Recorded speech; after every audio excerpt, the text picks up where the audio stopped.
ఆంతర్య పురుషుని యందు శక్తి కలిగి జీవించాలంటే దేవుని బిడ్డలు ఏం చేయాలి అంటే, లేఖనాల్లోంచి కొన్ని మాటలు నేను తెలియజేసిన సందేశాన్ని ముగింపులో తీసుకొస్తాను. చూడండి, మొట్టమొదటిగా ప్రార్థన ద్వారా మనం శక్తి పొందొచ్చు అని బైబిల్ సెలవిస్తూ ఉంది. Through prayer we can be strengthened. ప్రార్థన ద్వారా శక్తిని మనం పొందుతున్నామని లేఖనాలు సెలవిస్తున్నాయి. లూకా శుభవార్త 21వ అధ్యాయము 36వ వచనం చదువుతున్నాం. Luke, the Gospel, chapter 21 and verse 36. కాబట్టి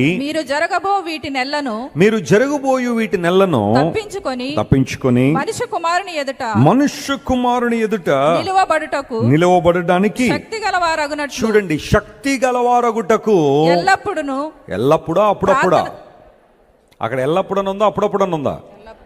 థ్యాంక్ గాడ్, చదివారు ఆ మాట. ఎల్లప్పుడూ ప్రార్థన చేయుచు మెలకువగా ఉండడని ఈ మాటలు చెప్పింది ఎవరు?